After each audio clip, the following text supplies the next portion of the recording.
ഈ വിഷയത്തിൽ പാളിച്ചകൾ സംഭവിച്ചിരിക്കും.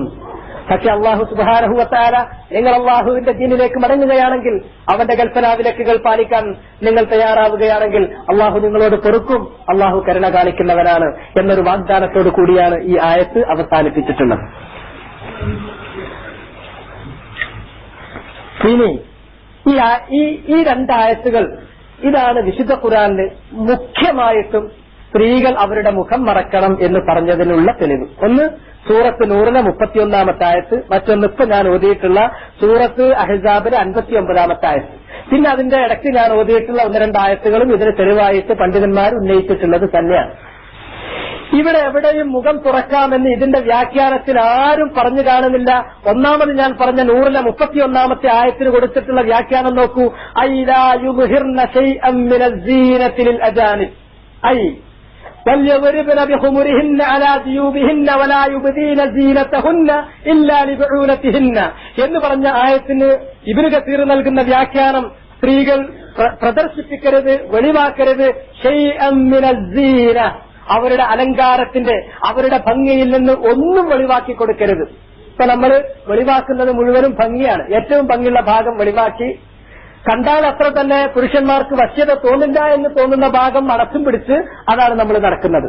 മറിച്ച് ഖുർആൻ നേരെ തിരിച്ചാണ് പറഞ്ഞത്, ഒരിക്കലും സ്ത്രീ അവരുടെ അലങ്കാരങ്ങൾ, ഭംഗി ഒരിക്കലും ഭംഗിയിലൊന്നും വെളിവാക്കരുത്. ലിൽ അജാനിബ്, അന്യ പുരുഷന്മാർക്ക്. ഇല്ലാ മാ ലാ യുംകിനു ഇഖ്ഫാഉ, ഒരു സ്ത്രീക്ക് ഒരിക്കലും മറച്ചു പിടിക്കാൻ കഴിയാത്ത ചിലതുണ്ടാകും. ഏത്?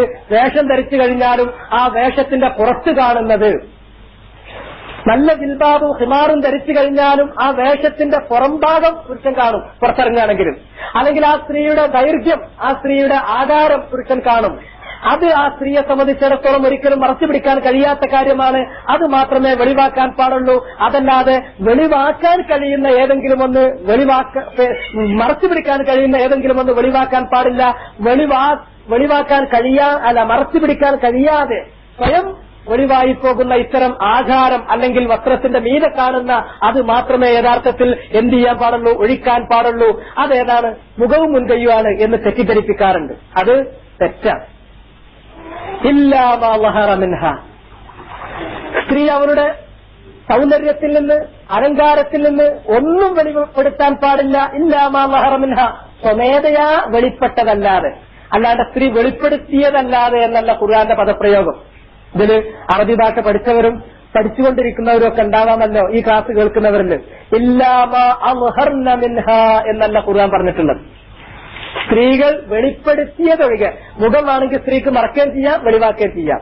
കൈ വേണമെങ്കിൽ സ്ത്രീക്ക് വെളിപ്പെടുത്തുകയും ചെയ്യാം, അല്ലെങ്കിൽ മറക്കുകയും ചെയ്യാം. കഴുത്ത് വേണമെങ്കിൽ സ്ത്രീക്ക് മറക്കുകയും ചെയ്യാം, വെളിപ്പെടുത്തുകയും ചെയ്യാം. മാറ് വേണമെങ്കിൽ സ്ത്രീക്ക് വെളിപ്പെടുത്തുകയും ചെയ്യാം, മറക്കുകയും ചെയ്യാം. ഇങ്ങനെ സ്ത്രീക്ക് വെളിപ്പെടുത്താനും മറക്കാനും കഴിയുന്നത് അതല്ല ഇവിടുത്തെ ചർച്ചാ വിഷയം. മറിച്ച് സ്ത്രീ അവളുടെ അലങ്കാരം മുഴുവനും മറച്ചാലും സ്വമേധയാ വെളിപ്പെട്ടു പോകുന്ന, അവൾ വെളിവാക്കുന്നതല്ല. ഏതാണ്? ഇസ്ലാം പറഞ്ഞതുപോലെയുള്ള വേഷം ധരിച്ചാലും അവളുടെ ആ നീട്ടം, ആ സ്റ്റേച്ചർ അല്ലെങ്കിൽ അവളുടെ ആകൃതി, അത് സ്വാഭാവികമായും ഒരു പുരുഷൻ കാണും. അത് വെളിവാകുന്നതിന് അവൾ കുറ്റക്കാരിയല്ല. അതല്ലെങ്കിൽ അവളൊരു കറുത്ത ഒരു ജിൽബാബ് ധരിച്ചു, അല്ലെങ്കിൽ മറ്റൊരു കളറിലുള്ള ഒരു ജിൽബാബ് ധരിച്ചു, ആ വസ്ത്രം ധരിച്ചാൽ വസ്ത്രത്തിന്റെ മീതെ കാണുന്ന, വസ്ത്രത്തിന്റെ മീതെ വസ്ത്രത്തിങ്ങനെ സ്ത്രീയെ കാണുമ്പോൾ കാണുന്ന ആ വസ്ത്രത്തിന്റെ മീതെ കാണുമ്പോഴുണ്ടാകുന്ന അതവർക്ക് മറച്ചു പിടിക്കാൻ കഴിയില്ല. ഇതാണ് അതുകൊണ്ട് ഉദ്ദേശിക്കുന്നത്. ഇതെന്റെ വ്യാഖ്യാനമല്ല. ഖാല ഇബ്നു മസ്ഊദ്, അബ്ദുല്ലാഹി ഇബ്നു മസ്ഊദ് റളിയല്ലാഹു അൻഹു. ആരാണ് അബ്ദുല്ലാഹി ഇബ്നു മസ്ഊദ്? അഫ്ഖഹു ഫുഖഹാഇ സ്വഹാബ, സഹാബത്തിന്റെ കൂട്ടത്തിൽ ഏറ്റവും പാണ്ഡിത്യമുള്ള മഹാനായ അബ്ദുല്ലാഹി ഇബ്നു മസ്ഊദ് റളിയല്ലാഹു അൻഹു ഈ ആയത്തിന് വ്യാഖ്യാനം പറഞ്ഞു കർരിദാഇ വസ്സിയാബ്, കയ്യും മുഖം അല്ല കേട്ടോ അതുകൊണ്ട് ഉദ്ദേശിക്കുന്നത്. സ്വമേധയാ വെളിപ്പെടുന്നത് എന്ന് പറഞ്ഞാൽ കയ്യും മുഖമല്ല. കയ്യും മുഖവും സ്വമേധയാ വെളിപ്പെടുന്നതല്ല, പെണ്ണ് കാണണ ചാച്ചിട്ട് വെളിപ്പെടുത്തുന്നതാണ്. പുരുഷന്മാര് കാളക്കത്തെ ചാച്ചിട്ട് വെളിപ്പെടുത്താൻ അനുവദിക്കുന്നതാണ്, അല്ലാണ്ട് സ്വമേധയാ വെളിപ്പെടുന്നതല്ല. മറിച്ച് സ്വമേധയാ വെളിപ്പെടുന്നത് അവൾ ധരിച്ചിട്ടുള്ള അവളുടെ തട്ടവും അതുപോലെ തന്നെ അവളുടെ വസ്ത്രവുമാണ്. ആ വസ്ത്രത്തിന്റെ പുറംഭാഗം, ഉൾഭാഗം അവളുടെ ശരീരത്തിന്റെ അടുത്ത് നിൽക്കും. അതിന്റെ പുറം സൈഡ്, ഔട്ട് സൈഡ് പുരുഷന്മാര് കാണും, അല്ലെങ്കിൽ അന്യര് കാണും. ആ റിദാവും സിയാബും, തട്ടവും വസ്ത്രവും ആ തട്ടത്തിന്റെയും വസ്ത്രത്തിന്റെയും പുറംഭാഗമാണ് ഉദ്ദേശിക്കുന്നത് എന്നാണ് ഇബ്നു മസ്ഊദ് പറഞ്ഞത്. അപ്പോ ഇബ്നു അബ്ബാസ് റളിയല്ലാഹു അൻഹു പറഞ്ഞിട്ടില്ലേ കയ്യും മുഖവും പെണ്ണുങ്ങൾക്ക് വെളിവാക്കാം. ഞാനത് ഇവിടുത്തെ ക്ലാസ്സിനത് പറയണമെന്ന് ഉദ്ദേശിച്ചതല്ല. പക്ഷെ അത് പറഞ്ഞിട്ടില്ലെങ്കിൽ ഇത്രയും തെളിവുകളൊക്കെ പറഞ്ഞാലും അവസാനം ജനങ്ങളുടെ കൂട്ടത്തിൽ ഹൃദയത്തിൽ രോഗമുള്ള ചില ആളുകളുണ്ട്. അവരെപ്പോഴും എവിടെയെങ്കിലും ഒരു താക്കോൽ പഴുത് കിട്ടുമോ നോക്കും, അതിലൂടെ ഒരു കുന്തം അങ്ങോട്ട് പ്രവേശിപ്പിക്കാൻ വേണ്ടിയിട്ട്. എന്നാൽ പിശാച് അവരെ പിന്നാലെ തന്നെ ഉണ്ട് അവരെ ശ്രദ്ധിച്ചോക്കട്ടെ. എന്തിനെങ്കിലും ഇത്രയും പറഞ്ഞാലും ഏതെങ്കിലും ഒരാൾ എന്തെങ്കിലും പറഞ്ഞിട്ടുണ്ടോ, അപ്പോഴായിരിക്കും കിതാബ് ശരിക്ക് വായിച്ചു നോക്കാത്ത, അതല്ലെങ്കിൽ മനസ്സിൽ ദുരുദ്ദേശമുള്ള, അല്ലെങ്കിൽ തെറ്റിദ്ധരിച്ചിട്ടുള്ള ചില ആളുകൾ അവർക്ക് ഫത്വ കൊടുക്കുന്നത്. എന്താണ് ഫത്വ? ഇബ്നു അബ്ബാസ് പറഞ്ഞിട്ടുണ്ട് മുഖം മുൻകൈയും വെളിവാക്കാം, അതുകൊണ്ട് ഞാൻ അതും കൂടെ ഇവിടെ വായിക്കാം. وقال الأعمش عن سعيد بن جبير عن ابن عباس. അഅ്മശ് പറഞ്ഞു, അദ്ദേഹം റിവായത്ത് ചെയ്യുന്നത് സഈദിൽ നിന്ന്, സഈദ് ബിൻ ജുബൈർ, അദ്ദേഹം അബ്ദുല്ലാഹി ഇബ്നു അബ്ബാസ് ഹബ്റുൽ ഉമ്മ ഇബ്നു അബ്ബാസ് റളിയല്ലാഹു അൻഹുമ അദ്ദേഹത്തിൽ നിന്ന് പറഞ്ഞു, വലാ യുബ്ദീന സീനതഹുന്ന ഇല്ലാ മാ ളഹറ മിൻഹാ. സ്ത്രീകൾ അവരുടെ സീനത്ത് ഒരിക്കലും തന്നെ വെളിവാക്കാൻ പാടില്ല, ഇല്ലാ മാ ളഹറ മിൻഹാ, സ്വമേധയാ വെളിവായി കാണുന്നതല്ലാതെ, അഥവാ അവൾ ധരിക്കുന്ന വസ്ത്രത്തിന്റെ പുറംഭാഗമല്ലാതെ. എന്നതിന് ഖാല അദ്ദേഹം പറഞ്ഞത് വജ്ഹുഹാ വകഫൈഹാ വൽ ഖാതം, അവളുടെ മുഖം, അവളുടെ 2 കൈപ്പത്തികൾ, അവളുടെ ഖാതം മോതിരം, ഇതാണ് അതുകൊണ്ട് ഉദ്ദേശിക്കുന്നത്. ഏതുകൊണ്ട് ഉദ്ദേശിക്കുന്നത്? വലാ യുബ്ദീന സീനതഹുൻ, അവരവരുടെ സീനത്ത് വെളിവാക്കരുത് എന്ന സീനത്ത് കൊണ്ട് ഉദ്ദേശിക്കുന്നതായത്, അല്ലാണ്ട് സീനത്തുനിന്ന് ഒഴിച്ചു നിർത്തുന്നതല്ല. മനസ്സിലായോ? വലാ യുബ്ദീന സീനതഹുന്ന, സ്ത്രീകൾ അവരുടെ സീനത്ത് വെളിവാക്കരുത്. കാരണം സീനത്ത് അവർ പണ്ട് കാലത്ത് വെളിവാക്കി നടന്നിരുന്നത് ഏതാണ്? ഒരു സ്ത്രീ പുരുഷന്മാരെ പോലെ തന്നെ കംപ്ലീറ്റ് മുട്ടുപുക്കൾ ഒഴിച്ചിട്ട് ബാക്കിയൊക്കെ ഒഴിവാക്കി നടക്കുന്ന സമ്പ്രദായം ജാഹിലിയത്തിൽ പോലും അവിടെ ഉണ്ടായിരുന്നില്ല. ജാഹിലിയത്തിലും അവർ വെളിവാക്കിയിരുന്നത് മുഖാണ്, അതുപോലെ തന്നെ അവരുടെ കൈയാണ്, അതുപോലെ തന്നെ മുഖം വെളിവാക്കുമ്പോൾ അതിനോട് അനുബന്ധമായി വരുന്ന അവരുടെ കഴുത്താണ്, അല്ലെങ്കിൽ അവരുടെ ചെവിയിൽ കിടക്കുന്ന ഒരു റിങ്ങാണ് അന്നൊക്കെ കണ്ടിരുന്നത്. അതുകൊണ്ട് ഇബ്നു അബ്ബാസ് പറഞ്ഞു വലാ യുബ്ദീന സീനതഹുന്ന, അവരുടെ ചൊറുക്ക്, അവരുടെ മൊഞ്ച്, അവരുടെ ഭംഗി അവർ വെളിപ്പെടുത്തരുത്. ഏതാണ് അവർക്ക് വെളിപ്പെടുത്താൻ പാടില്ലാത്ത മൊഞ്ച്? ഒന്ന് വജ്ഹ്, അതേറ്റവും വലിയ സീനത്താണ്. മറ്റൊന്ന് അവരുടെ കൈ, അതേറ്റവും വലിയ സീനത്താണ്. മറ്റൊന്ന് കയ്യിലിടുന്ന അവരുടെ ആഭരണം ഖാതം, മോതിരമാണ്. ഇത് ഭംഗിയുള്ളതല്ലേ? സ്ത്രീയുടെ മുഖം ഭംഗിയില്ലാത്തതാ? സീനത്തിന്റെ വ്യാഖ്യാനമായിട്ടാണ് അബ്ദുല്ലാഹി ഇബ്നു അബ്ബാസ് റളിയല്ലാഹു അൻഹു വാചകം പറഞ്ഞത്. അത് നമ്മളെ ആളുകൾ, കുറെ ആളുകൾ എന്ത് ചെയ്തു? സൗകര്യപൂർവ്വം പറഞ്ഞു. എന്ത്? ഇല്ലാ മാ ളഹറ മിൻഹ, എന്നാൽ സ്വമേധയാ വെളിപ്പെട്ട് പോകുന്നതല്ലാതെ. സ്വമേധയാ വെളിപ്പെട്ട് പോകുന്നതാണ് മുഖവും കയ്യും. സ്വമേധയാ വെളിപ്പെട്ട് പോകുക മുഖം കയ്യും ഒരിക്കലും വെളിപ്പെട്ടു പോകില്ല. നിസാബ് കെട്ടി ജിൽബാബ് ഇട്ട് പെണ്ണണ്ട് ഇറങ്ങിയാൽ സ്വമേധയാ വെളിപ്പെടൂല. ഭർത്താവിന് ഉദ്ദേശമുണ്ടെങ്കിൽ, ഭാര്യയ്ക്ക് ഉദ്ദേശമുണ്ടെങ്കിൽ മുൻഹൽ അൽ മുൻഹജിർ, യാതൊരു വിധത്തിലുള്ള സദാചാര മര്യാദയും പാലിക്കാത്ത ഒരു നാട്ടിൽ അത് വെളിപ്പെടും. അത് വെളിപ്പെടുത്തിയാൽ വെളിപ്പെടും, അല്ലാതെ സ്വമേധയാ വെളിപ്പെടുന്ന പ്രശ്നമല്ല. വേറെ എവിടുത്തത് നീങ്ങിയാലും മുഖത്തത് അങ്ങനെ നീങ്ങൂല, കയ്യിന്റതും അങ്ങനെ നീങ്ങൂല. ഇതൊക്കെയാണ് ഒരു സ്ത്രീയെ സംബന്ധിച്ചിടത്തോളം ഏറ്റവും ഭംഗിയുള്ളത്. നിങ്ങൾ കല്യാണം അന്വേഷിക്കുകയാണ് എങ്കിൽ ആ സ്ത്രീയുടെ എവിടെയാണ് നിങ്ങളോട് നോക്കാൻ പറഞ്ഞത്? ഹല്ല നവർത്തയിലേഹ, നബിസല്ലല്ലാഹു കൽപ്പിച്ചല്ലോ. അവളുടെ സീനത്ത് നോക്കാൻ പറഞ്ഞു. ഏതാ സീനത്ത്? അവരുടെ മുഖത്തേക്കല്ലേ നോക്കുന്നത്. അങ്ങനെയുള്ള സന്ദർഭത്തിൽ നോക്കുന്ന പ്രധാനമായ സീനത്താണ്. അതുപോലെ തന്നെ ഒരു സ്ത്രീയുടെ അല്ലെങ്കിൽ ഒരു പുരുഷന്റെ ഭംഗി പറയുന്നതിൽ ഏറ്റവും പ്രധാനപ്പെട്ട അവയവേദ മുഖം തന്നെയാണ്. പിന്നെ വിരലിനെ സംബന്ധിച്ചിടത്തോളം സാഹിത്യങ്ങളിലുള്ള ആവിഷ്കാരങ്ങൾ ഒരു ദീനിയായ ചർച്ചയിൽ പാടില്ലാത്തത് കൊണ്ട് ഞാൻ അതിലേക്ക് പോകുന്നില്ല, അല്ലെങ്കിൽ അതൊക്കെ ഏറ്റവും വലിയ ജീനത്തായിട്ടാണ് പറഞ്ഞിട്ടുണ്ട്. കയ്യില് ആഭരണം ധരിച്ചാൽ ഏറ്റവും വലിയ ജീനത്തായിട്ടാണ് പറഞ്ഞത്. അതുകൊണ്ട് ജീനത്ത് മറച്ചു വെക്കണമെന്ന് പറഞ്ഞതിൽ ഏറ്റവും മുഖ്യമായി ഉദ്ദേശിച്ചിട്ടുള്ളത് മുഖമാണ്. മുഖം വെളിവാക്കരുത്, കൈ വെളിവാക്കരുത്. മനസ്സിലായിട്ടില്ലേ? ഇവിടെയൊക്കെ പരസ്യപ്പലകകളിൽ സ്ത്രീകളുടെ കയ്യാണല്ലോ കാണുന്നത്, ഭംഗിയുള്ള വിരലുകളോട് കൂടിയിട്ട് അല്ലേ? അത് വെളിവാക്കാം. സ്ത്രീയുടെ മുഖമാണല്ലോ എല്ലാ സ്വർണ്ണക്കടയുടെയും, അതുപോലെ തന്നെ ഫോർക്ക്ലിസ്റ്റ് മുതൽ ഇങ്ങോട്ട് ചന്ദ്രിക സോപ്പ് വരെയുള്ള എല്ലാത്തിന്റെയും പരസ്യത്തിൽ പെണ്ണിന്റെ മുഖമാണല്ലോ. അത് ഭംഗിയല്ലേ? അപ്പൊ ആ ഭംഗി വെളിവാക്കരുത്. അതാണ് ഇബ്നു അബ്ബാസ് പറഞ്ഞത്. അതിന് നമ്മളെ ആളുകൾ എന്നിട്ട് ഇത് പറഞ്ഞതിന് ശേഷം ആ തഫ്സീറിൽ ശ്രദ്ധിക്കണം കേട്ടോ. വഹാദാ യഹ്തമിലു അൻ യകൂന തഫ്സീറൻ ലിസ്സീന അല്ലതി നുഹിയ അൻ ഇബ്ദാഇഹാ. ഇതിന്റെ അഭിപ്രായമല്ല, ഞാൻ ദുർവ്യാഖ്യാനിച്ചു പറയാൻ ചെയ്യരുത്. അല്ലാമ ഇബ്നു കസീർ, ഹാഫിദ് ഇബ്നു കസീർ റഹിമഹുല്ലാഹ് അദ്ദേഹത്തിന്റെ തഫ്സീറിൽ ഇബ്നു അബ്ബാസിന്റെ ഖൗൽ ഉദ്ധരിച്ചതിന് ശേഷം പറഞ്ഞു വഹാദാ യഹ്തമിൽ, ഇബ്നു അബ്ബാസ് റളിയല്ലാഹു അൻഹു പറഞ്ഞിട്ടുള്ള ഈ വാക്ക് അതിന് സാധ്യതയുണ്ട്. അൻ യകൂന തഫ്സീറൻ ലിസ്സീന, ജീനത്ത് എന്ന് ഖുർആൻ പറഞ്ഞതിന്റെ വ്യാഖ്യാനമാകാനാണ് സാധ്യത. അല്ലതീ നുഹീന അൻ ബിദാഇഹ, ആ സീനത്ത് വെളിവാക്കുന്നത് സ്ത്രീകളോട് വിലക്കപ്പെട്ടിട്ടുണ്ട്. സ്ത്രീകളോട് വെളിവാക്കൽ വിലക്കിയിട്ടുള്ള സീനത്ത് ഏതാണോ ആ സീനത്തിന്റെ വ്യാഖ്യാനമായിട്ടാണ് ഇബ്നു അബ്ബാസ് റളിയല്ലാഹു അൻഹു മുഖത്തെയും കയ്യിലെയും മോതിരത്തെയും എണ്ണിയിട്ടുള്ളത്. അതിലാണ് സാധ്യത എന്നാണ് ആര് പറഞ്ഞത്? ഇബ്നു കസീറും പറഞ്ഞത്. ഇതെന്റെ സ്വന്തം വകയല്ല. മനസ്സിലായില്ലേ? ഇനി നിങ്ങൾക്ക് വേണമെങ്കിൽ കുറച്ച് ആളുകൾ പറഞ്ഞിട്ടുണ്ട്, അല്ല മുഖവും മുൻകൈയും അവർക്ക് വെളിപ്പെടുത്താം എന്ന് പറഞ്ഞിട്ടുണ്ട്. അങ്ങനെ മതപരമായ മസലകളിൽ ഖിലാഫ് നിങ്ങൾ നോക്കുകയാണെങ്കിൽ ഒരുപാട് വിഷയത്തിൽ ഖിലാഫ് ഉണ്ടാവും.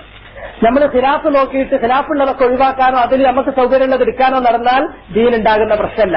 മറിച്ച് ഖിലാഫ് വരുമ്പോൾ ഏതിനോടാണ് തെളിവ് കൂടുതൽ പിന്ബലം നൽകുന്നത് എന്ന് പരിശോധിച്ചെടുക്കാനാണ് നമ്മൾ നോക്കേണ്ടത്. വയഹ്തമിലു അന്ന ഇബ്നു അബ്ബാസ് വമൻ താബഅഹു അറാദു തഫ്സീറ മാ ളഹറ മിൻഹാ ബിൽ വജ്ഹി വൽ കഫൈൻ, മുഖവും അറാദു തഫ്സീറ മാ ളഹറ മിൻഹാ ഇല്ലാ മാ ളഹറ മിൻഹാ, എന്നാൽ സ്വമേധയാ വെളിപ്പെട്ടത് എന്നതുകൊണ്ട് സ്വമേധയാ വെളിപ്പെട്ടു പോകുന്നതൊഴികെ എന്നതിന്റെ വ്യാഖ്യാനമായിട്ടും മുഖവും മുൻകൈയും എന്ന് ഇബ്നു അബ്ബാസ് പറഞ്ഞിരിക്കാൻ ഒരു സാധ്യതയുണ്ട് എന്ന് അദ്ദേഹം പറഞ്ഞിട്ട് ഇബ്നു കസീർ അത് വിശദീകരിച്ചു തരികയാണ്.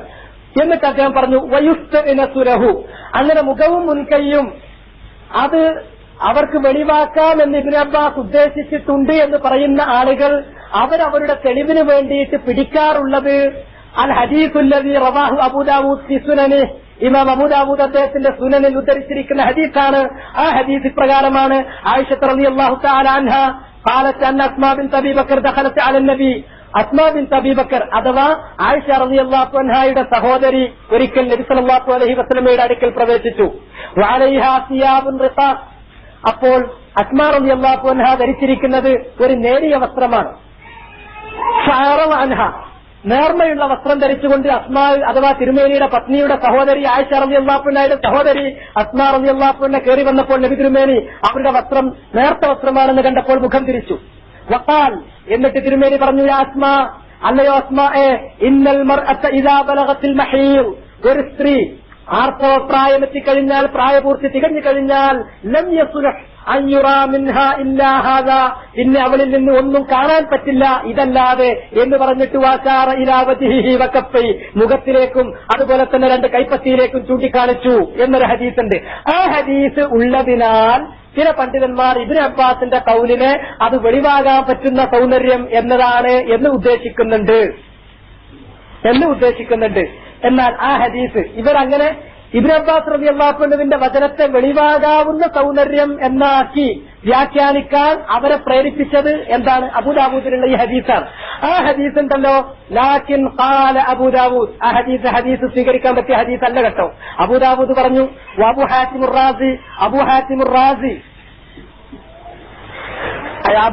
റാസി എന്നിവർ പറഞ്ഞു, ഹാദാ മുർസലുൻ, ഈ സംഭവം മുർസലാണ്. മുർസൽ എന്ന് പറഞ്ഞാൽ നബി സല്ലല്ലാഹു അലൈഹി വസല്ലം അങ്ങനെ പറഞ്ഞിട്ടുണ്ടോ ഇല്ലേ എന്ന് തെളിയാത്ത സംഭവമാണ്. തിരുമേനിയിൽ നിന്ന് ഉദ്ധരിക്കുമ്പോ സഹാബിയുടെയും താബിന്റെയും ഇടയ്ക്ക് ഒരു കണ്ണി അറ്റുപോയിട്ടുണ്ട്. ആയിഷ ബീവിനോട് അത് പറഞ്ഞിട്ടുള്ള ആൾ ആരാണെന്ന് ചോദിച്ചിട്ടുണ്ടെങ്കിൽ ഖാലിദ് ബിൻ ദുറൈഖാണ് ആയിഷ ബീവി ഇങ്ങനെ പറഞ്ഞത് പറയണത്. ആയിഷ ബീവിയെ കണ്ടവനോ ആയിഷ ബീവിയിൽ നിന്ന് നേർക്കുനേരെ കേട്ടവനോ അല്ല ആര്? ദുറൈഖ്. ഇടയ്ക്ക് കണ്ണിയുണ്ട്. അപ്പൊ ആ കന്നി ആരാണ്? അത് അറ്റുപോയതാണ്, നമുക്കറിയാത്ത കന്യാണ്. അതുകൊണ്ട് തന്നെ ഈ സംഭവം സ്ഥിരപ്പെടാത്തതാണ്. വല്ലാഹു അഅലം. അതുകൊണ്ട് തന്നെ ഇത് ശരിയാവില്ല. അധിക പേരും എന്നാണല്ലോ ഇബ്നു കസീറിലുള്ളത്. നിങ്ങൾ പറഞ്ഞത് കുറച്ചാളുകൾ എന്നാണ് അതിന് വാചകം. പിന്നെ വഹാദാ ഹുവൽ മശ്ഹൂർ ഇൻദൽ ജംഹൂർ, ജംഹൂറിന്റെ അടുക്കൽ മശ്ഹൂറായിട്ടുള്ളത് ഇതാണ്. ജംഹൂർ എന്ന് പറഞ്ഞാൽ ഭൂരിഭാഗം എന്നാണ് പറയാം. ഭൂരിഭാഗം എന്ന് പറയുന്നിടത്ത് അഹ്ലുസുന്നത്തിന്റെ ഉലമാക്കളെ മാത്രം കൂട്ടിയിട്ടല്ല ജംഹൂർ പറയുന്നത്. അതുകൊണ്ടാണ് ഞാൻ എന്ത് പറഞ്ഞത്, കുറച്ച് പണ്ഡിതന്മാർ എന്ന് പറഞ്ഞത്. അഹ്ലുസുന്നന്റെ മുഖ്യരായ പണ്ഡിതന്മാരാരും ഈ അഭിപ്രായം അങ്ങനെ കാര്യമായി പറയാവുന്ന ആളുകൾ അങ്ങനെ പറഞ്ഞിട്ടില്ല. അതിനെ സംബന്ധിച്ചിടത്തോളം അഭിപ്രായ വ്യത്യാസങ്ങളുണ്ട്. അവർ പറഞ്ഞതന്നെയാണോ അല്ലേ എന്നുള്ളത്. ഇതിലുള്ള മാധ്യമം തന്നെ ഞാൻ വായിക്കാം. വഹാദാ ഹുവൽ മശ്ഹൂർ ഇൻദൽ ജംഹൂർ, ഇതാണ് ജംഹൂറിന്റെ അടുക്കൽ മശ്ഹൂറായ അഭിപ്രായം. അത് മുഖവും കയ്യുമാണ്. മുഖവും കയ്യും അവർക്ക് വെളിവാകാവുന്ന സൗന്ദര്യമാണ് എന്നായിരിക്കാം ഉദ്ദേശിച്ചത്. എന്നാ ശരി, ജംഹൂർ അങ്ങനെ പറഞ്ഞു എന്ന് വെച്ചാൽ തന്നെ ജംഹൂറിന് അങ്ങനെ പറയാനുള്ള അടിസ്ഥാന കാരണം എന്താണ്? അബൂദാവൂദിലുള്ള ഹദീസാണ്.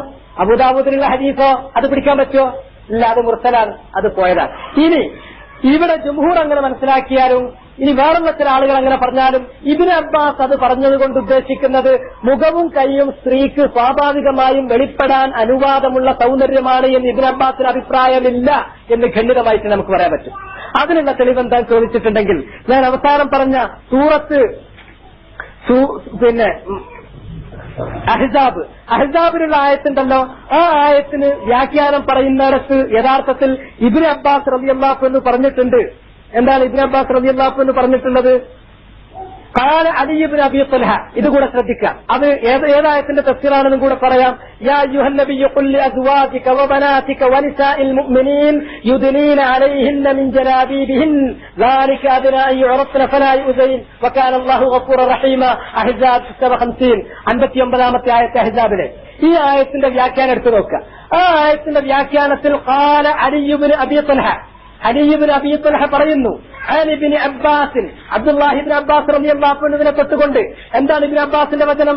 അമറല്ലാഹു നിസാഅൽ മുഅ്മിനീൻ, അല്ലാഹു സുബ്ഹാനഹു വ തആല സത്യവിശ്വാസികളായ സ്ത്രീകളോട് കൽപ്പിച്ചു, ഇദാ ഖറജ്ന മിൻ ബുയൂതിഹിൻ, അവരവരുടെ വീടുകളിൽ നിന്ന് പുറത്തു കടക്കുകയാണെങ്കിൽ, ഫി ഹാജത്തിൻ, ഒരു ആവശ്യത്തിന് വേണ്ടി, ശരഈ അംഗീകരിക്കുന്ന ഒരു ആവശ്യത്തിന് വേണ്ടി ഒരു സ്ത്രീ വീട്ടിൽ നിന്ന് പുറത്തു പോവുകയാണെങ്കിൽ, യുഗത്തീന വുജൂഹഹുൻ, അവരവരുടെ മുഖം മറക്കണം. യുഗത്തീന, സ്ത്രീകൾ മറക്കട്ടെ, വുജൂഹഹുന്ന, അവരുടെ മുഖം മറക്കട്ടെ, മിൻ ഫൗഖി റൂസിഹിന്ന, അവരുടെ തലയിൽ നിന്നുള്ള വസ്ത്രമെടുത്തുകൊണ്ട്, ബിൽ ജലാബീബ്, അവരുടെ മൂടുവസ്ത്രം കൊണ്ട് തലയിൽ നിന്ന് മൂടുവസ്ത്രമെടുത്ത് മുഖം മറച്ചിടട്ടെ. വയുബ്ദീന ഐനൻ വാഹിദതൻ, ഒരു കണ്ണ് അവർക്ക് കാണാൻ വേണ്ടിയിട്ട് വേണമെങ്കിൽ അവർ വെളിവാക്കിക്കൊള്ളട്ടെ. ഇതാണ് ഇബ്നു അബ്ബാസിന്റെ അഭിപ്രായം. അപ്പൊ ഇബ്നു അബ്ബാസ് ഈ ആയത്തിന് ഇങ്ങനെയും മറ്റേ ആയത്തിന് രണ്ടും വെളിവാക്കാന്നും പറയില്ല. അപ്പൊ ഇബ്നു അബ്ബാസിന്റെ ആദ്യത്തെ വചനത്തിന് അതും വ്യാഖ്യാനം ഉദ്ദേശിക്കാം, ഇതും ഉദ്ദേശിക്കാം എന്ന് പറഞ്ഞാൽ 3 കാരണങ്ങളാൽ ഇതാണ് ഉദ്ദേശിച്ചത് എന്ന് എനിക്ക് പറയാൻ പറ്റും. ഏതാണ് 3 കാരണങ്ങൾ? സ്വാഭാവികമായും വെളിപ്പെടുന്ന സൗന്ദര്യം ഒഴികെ എന്നതാണ് മുഖം, കൈ എന്നതുകൊണ്ട് ഇബ്നു അബ്ബാസ് ഉദ്ദേശിച്ചത് എന്ന് പറയാൻ പറ്റില്ല. ഒന്നാമത്തെ കാരണം, ഖുർആനിന്റെ പദപ്രയോഗം അങ്ങനെയാണ്, ഇല്ലാ മാ വഹറ മിൻഹാ, സ്വാഭാവികമായും വെളിപ്പെട്ടത്. ഇത് സ്വാഭാവികമായി വെളിപ്പെടുന്നതാണ് മുഖം, കയ്യും അല്ല, ഉദ്ദേശപൂർവ്വം വെളിപ്പെടുത്തുന്നതാണ്. അതുകൊണ്ട് തന്നെ ഇബ്നു അബ്ബാസ് ഖുർആനിന്റെ ആ ഭാഷയുമായി യോജിച്ചുകൊണ്ട് അദ്ദേഹം പറയുള്ളൂ, തിരിച്ചു പറയാൻ ഭാഷാപരമായ വജ്ഹ് അതിലില്ല. രണ്ടാമത്, ഇബ്നു അബ്ബാസിന്റെ ഉദ്ദേശം സ്വാഭാവികമായി വെളിപ്പെടുന്നതിൽ മുഖവും മുൻകൈയും പെടും എന്ന് ചില ആളുകൾ, അല്ലെങ്കിൽ ജുംഹൂർ എന്ന് ഇബ്നു കസീർ പറഞ്ഞിട്ടുള്ളത്, അത് നമ്മൾ മുഖവിലക്കെടുക്കുകയാണെങ്കിൽ തന്നെ അത് സ്വീകാര്യമല്ല. കാരണം ജുംഹൂറിനെ കൊണ്ട് അങ്ങനെ ഒരു തീരുമാനത്തിലേക്ക് എത്താൻ പ്രേരിപ്പിച്ച ഒരു ഘടകം അബൂദാവൂദിലുള്ള ഹദീസാണ്. ആ ഹദീസ് അവലംബിക്കാവതല്ല. മൂന്നാമത്തെ കാരണം, ഇത് രണ്ടും സാധ്യതകൾ വെച്ചോളി. മൂന്നാമത്തെ കാരണം, ഖണ്ഡിതമായിട്ട് സൂറത്ത് അഹ്സാബിലെ 59-ാമത്തെ ആയത്തിൽ തത്തുല്യമായ വിഷയം ചർച്ച ചെയ്യുന്നിടത്ത് യാതൊരു സംശയത്തിനും ഇട നൽകാതെ ഇബ്നു അബ്ബാസ് പറഞ്ഞ വാക്യം കൃത്യമായി പറഞ്ഞു, യുഗത്തീന വുജൂഹഹുന്ന മിൻ ഫൗഖി റൂസിഹിന്ന ബിൽ ജലാബീബ്, അവരവരുടെ ജിൽബാബ് എടുത്തിട്ട്, മേൽവസ്ത്രമെടുത്തിട്ട്, തലയിൽ നിന്ന് മേൽവസ്ത്രമെടുത്തിട്ട് മുഖം മൂടട്ടെ. വയുബ്ദീന ഐനൻ വാഹിദ, കാണെങ്കിൽ ഒരു കണ്ണ് വെളിവാക്കിക്കോട്ടെ, അല്ലാണ്ട് മുഖം കഴിയുന്നല്ല. അപ്പൊ ഈ 3 കാരണങ്ങളാൽ ഉറപ്പായി ഇബ്നു അബ്ബാസിന്റെ ഖൗല് സ്വാഭാവികമായി വെളിപ്പെടുന്ന സൗന്ദര്യം എന്നതുകൊണ്ട് മുഖവും കയ്യുമല്ല അദ്ദേഹം ഉദ്ദേശിച്ചിട്ടുള്ളത്. ഉദ്ദേശിക്കാൻ ഭാഷാപരമായിട്ട് അവിടെ യാതൊരു വിധത്തിലുള്ള സാധ്യതയുമില്ല. മാത്രമല്ല അദ്ദേഹം അതുകൊണ്ട് ഉദ്ദേശിച്ചത് സീനത്താണ് എന്ന് ഹാഫിദ് ഇബ്നു കസീർ തന്നെ അദ്ദേഹത്തിന്റെ തഫ്സീറിൽ വ്യക്തമാക്കിയിട്ടുണ്ട്. മൂന്നാമത്തേത് ഞാൻ പറഞ്ഞു, സമാനമായ ആശയം സൂറത്ത് അഹ്സാബിൽ അല്ലാഹു പറയുന്നിടത്ത് ഖണ്ഡിതമായി തന്നെ ഇബ്നു അബ്ബാസ് അദ്ദേഹത്തിന്റെ അഭിപ്രായം, അദ്ദേഹത്തിന്റെ തഫ്സീർ ക്ലിയറായി പറയുകയും ചെയ്തിട്ടുണ്ട്. അതുകൊണ്ട് ഇബ്നു അബ്ബാസിന്റെ അഭിപ്രായം പറഞ്ഞിട്ട് ഒരിക്കലും പിടിക്കാൻ പറ്റൂല. മാത്രമല്ല, നമുക്ക് ഇബ്നു അബ്ബാസിന്റെ ഒരു ഖൗല് മാത്രമല്ല, എങ്ങനെയാണ് ആയത്തിറങ്ങിയപ്പോ സഹാബി വനിതകൾ അത് ചെയ്തത് എന്നുള്ളത് ആയിഷ ബീവി പറഞ്ഞ നിങ്ങൾ കേട്ടല്ലോ. ആയത്തിൽ കേട്ടു, പുരുഷന്മാർ ചെന്ന് വീട്ടിൽ ഓതിക്കൊടുത്തു,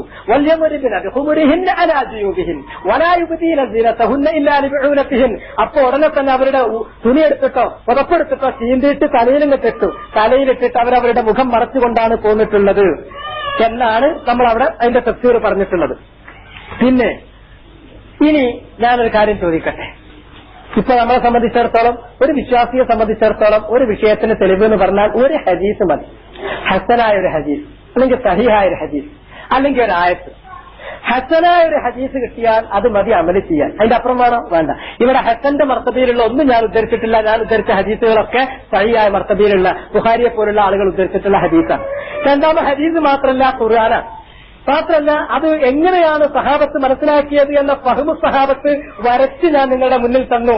ആയത്തിന്റെ ഇറങ്ങി പുരുഷന്മാർ പോയി അവരുടെ ഭാര്യമാർക്ക് ഓതിക്കേൽപ്പിച്ചു കൊടുത്തു. അപ്പൊ അവരൊക്കെ തന്നെ അവരുടെ തുണിയോ അല്ലെങ്കിൽ അവരുടെ പുതപ്പോ എടുത്തുകൊണ്ട് കീറിയിട്ട് തലയിൽ വസ്ത്രമിട്ടിട്ട് മുഖം കൊണ്ട് മറക്കുകയാണ് ചെയ്തിട്ടുള്ളത്. പിന്നെ ആയത്തിന്റെ തഫ്സീറുകൾ പണ്ഡിതന്മാർ പറഞ്ഞിട്ടുള്ള കാര്യങ്ങളും നിങ്ങളെ ഞാൻ കേൾപ്പിച്ചു. ഇബ്നു അബ്ബാസിന്റേതായി പറയുന്ന ഒരു വ്യാഖ്യാനം, ആ ഇബ്നു അബ്ബാസിന്റെ വ്യാഖ്യാനം കൊണ്ട് ഉദ്ദേശിക്കുന്നത് സീനത്ത് മറച്ചു പിടിക്കണം എന്ന് പറഞ്ഞ സീനത്തായിട്ടാണ് അദ്ദേഹം മുഖത്തെയും മുൻകൈയിലെയും അതുപോലെ മോതിരത്തെയും എണ്ണിയത്. അതല്ലാതെ സ്വാഭാവികമായി വെളിപ്പെടുന്ന സീനത്തിൽ അദ്ദേഹം അത് എണ്ണിയിട്ടില്ല എന്നതിനുള്ള കാരണവും ഞാൻ പറഞ്ഞു. ഇനി എന്തായിരുന്നു മുസ്ലിം ലോകത്തിന്റെ സമ്പ്രദായം? ഫത്ഹുൽ ബാരിയിൽ അല്ലാമ ഹാഫിദ് ഇബ്നു ഹജർ അൽ-അസ്ഖലാനി റഹ്മഹുല്ലാഹ് അദ്ദേഹം പറഞ്ഞു, ലം തസൽ ആദത്തുൻ നിസാഇ ഖദീമൻ വഹദീസ അൻ യസ്തുർന വുജൂഹഹുന്ന അനിൽ അജാനിബ്. വളരെ പിൽക്കാലത്ത് നമ്മുടെ നാടുകളിൽ പോലും കേരളത്തിൽ പോലും കുറച്ച് പഴയ കാലത്തേക്ക് നിങ്ങൾ സ്ത്രീകളോട് ചോദിച്ചു നോക്കി, മുഖം മൂടിയിട്ടാണ് നടന്നിരുന്നത്.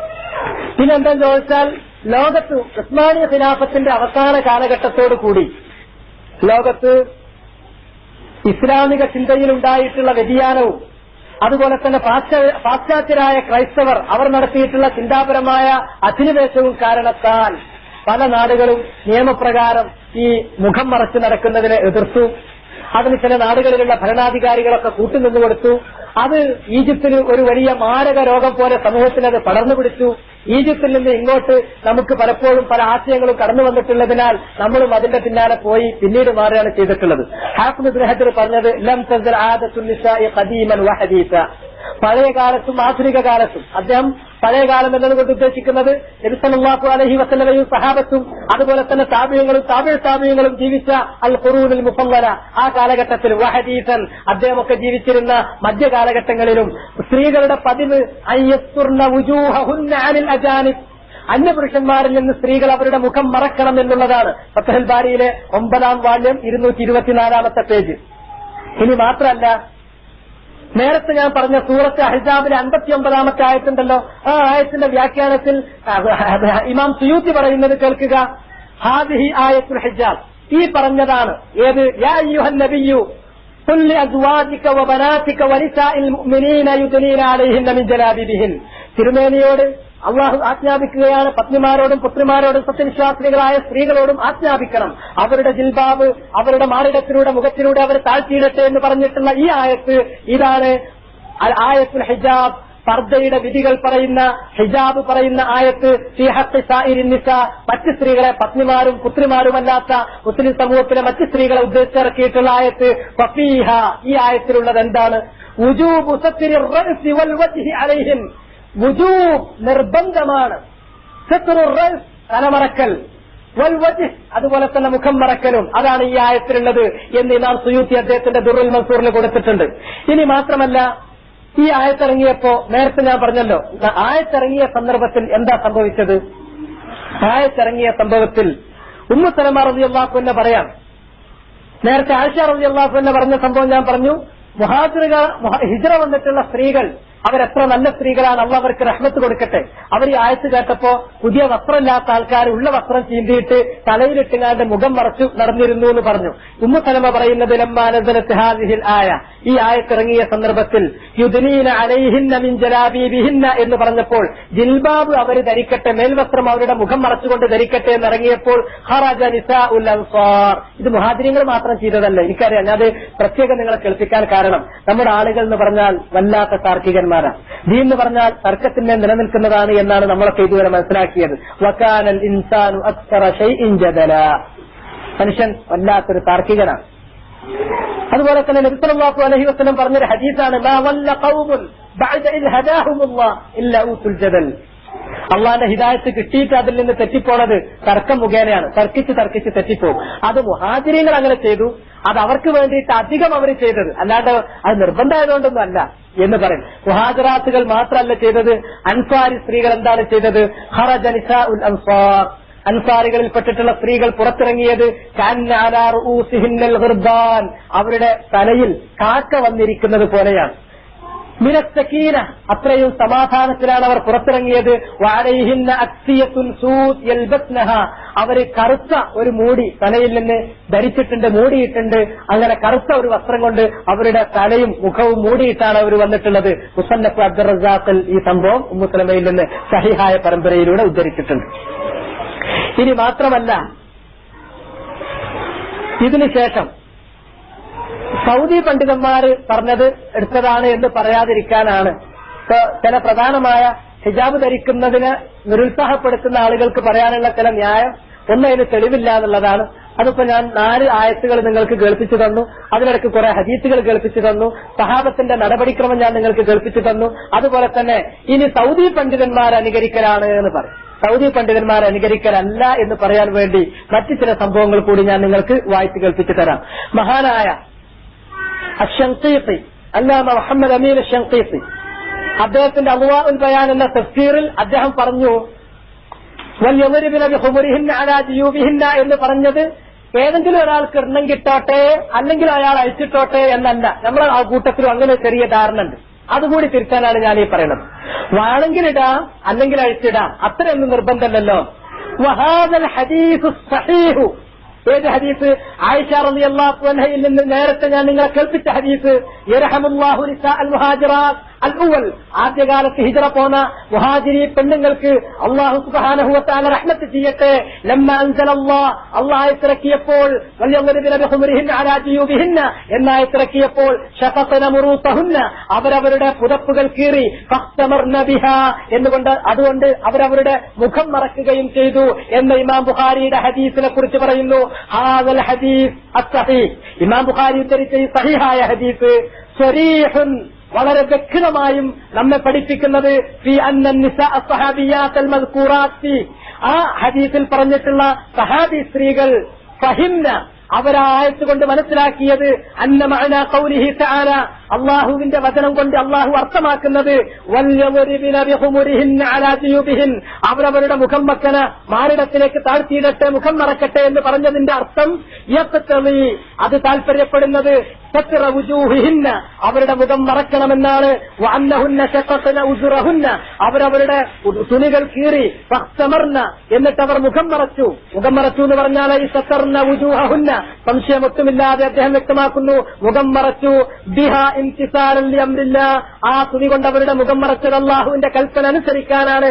ഫീ ഖൗലിഹി തആല വൽയദ്രിബന ബിഖുമുരിഹിന്ന അലാ ജുയൂബിഹിന്ന അൽ മുഖ്തളി അലാ സത്രി വുജൂഹിഹിന്ന, മുഖം മറക്കൽ നിർബന്ധമാണ് എന്ന് താല്പര്യപ്പെടുന്ന ആ ആയത്തുണ്ടല്ലോ, ആ ആയത്തിന്റെ താല്പര്യം അനുസരിച്ചുകൊണ്ട് അവർ മുഖം മറക്കാണ് ചെയ്തത്. അപ്പൊ ആയത്ത് അത് മുഖം മറക്കണം എന്ന് തന്നെയാണ് താല്പര്യപ്പെട്ടിട്ടുള്ളത്.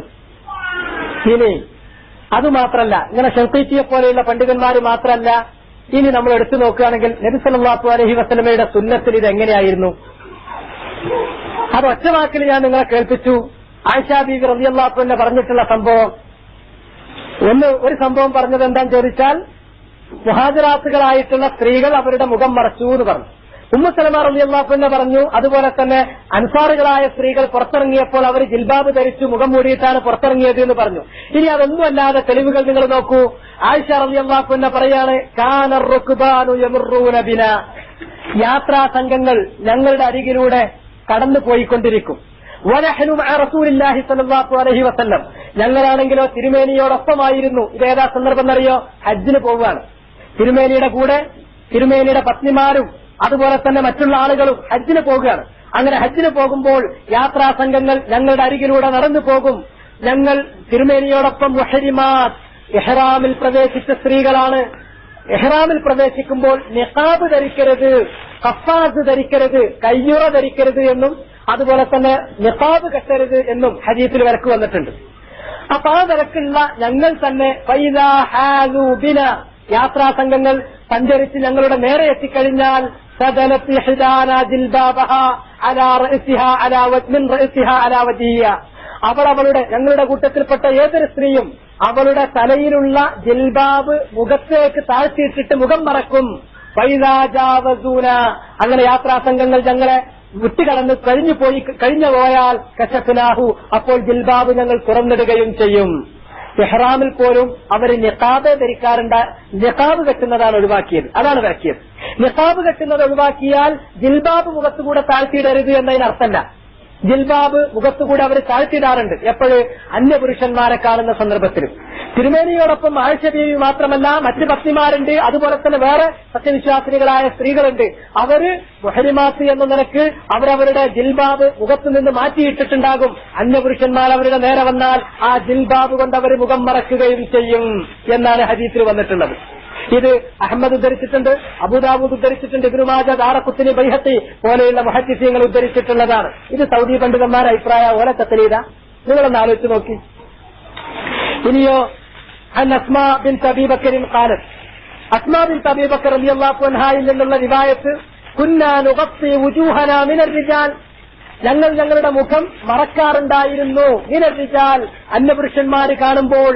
വകുന്നാ നംതശിഖു ഖബ്ല ദാലിക ഫിൽ ഇഹ്റാം, അതിനു മുമ്പ് ഞങ്ങൾ ഞങ്ങളുടെ തലമുടി ഇഹ്റാമിൽ പ്രവേശിക്കുമ്പോൾ ഈകുകയും ചെയ്യാറുണ്ടായിരുന്നു. ഇഹ്റാമിൽ പ്രവേശിച്ച സ്ത്രീകൾക്ക് അന്യപുരുഷന്മാർ അടുത്തു വരുമ്പോൾ മുഖം മറക്കാം, നിഖാബ് കെട്ടരുത് എന്നേ ഉള്ളൂ. അവരുടെ ജിൽബാബ് കൊണ്ട് മുഖം മറക്കാം, അതിനൊരു കുഴപ്പമില്ല. മുഖം മറക്കലാണ് അവർ ചെയ്തിരുന്നത് എന്നതിൽ നിന്ന് വളരെ കൃത്യമായി നമുക്ക് മനസ്സിലാക്കാൻ സാധിക്കും. ഇപ്പൊ ഹദീസിൽ നിന്ന് 3 ഹദീസുകൾ ഞാൻ തെളിവായിട്ട് പറഞ്ഞു. ഇനി 4ാമത്തെ ഹദീസ് നിങ്ങൾ കേട്ടോളൂ. ഹദീസു ആയിഷ ഫീ ഖിസ്സത്തിൽ ഹദീസുൽ ഇഫ്കിലുള്ള സംഭവം. ആയിഷ റളിയല്ലാഹു അൻഹയെ സംബന്ധിച്ച്, അതുപോലെ തന്നെ സഫ്വാൻ റളിയല്ലാഹു അൻഹുവിനെ സംബന്ധിച്ചിടത്തോളവും ഉണ്ടായ അപവാദമാണ്. ആ അപവാദം പറഞ്ഞ ആ സംഭവം വിശദീകരിക്കുന്നിടത്ത് പറയാണ്, അങ്ങനെ ആയിഷ ബീബി റളിയല്ലാഹു അൻഹ ആ സംഘത്തിലുള്ള ആളുകളൊക്കെ പോകുന്നത് വരെ പോയി കഴിഞ്ഞു. അവരവരുടെ ചില വ്യക്തിപരമായ ആവശ്യത്തിന് വേണ്ടി പുറത്തു പോയതായിരുന്നു.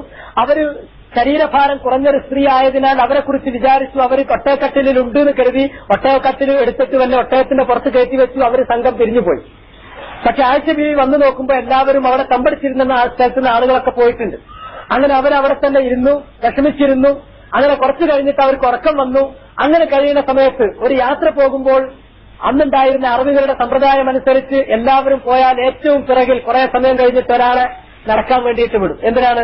സംഘത്തിൽപ്പെട്ട ആരെങ്കിലും തെറ്റി നിൽക്കുകയോ അതല്ലെങ്കിൽ ആ സംഘത്തിൽപ്പെട്ട ആളുകളുടെ വല്ല സാമഗ്രികളും മറന്നു പോവുകയോ ഒക്കെ ചെയ്തിട്ടുണ്ടെങ്കിൽ അതൊക്കെ തേടിപ്പിടിക്കാനും അതുകൂടി കണ്ടെത്താനും വേണ്ടിയിട്ട്. അങ്ങനെ ആ സംഘത്തിന്റെ പിന്നിൽ നടക്കാൻ ഏൽപ്പിച്ചിട്ടുണ്ടായിരുന്ന ആള് സഫ്വാനാണ്. സഫ്വാൻ റളിയല്ലാഹു അൻഹു ഇങ്ങനെ വരികയാണ്.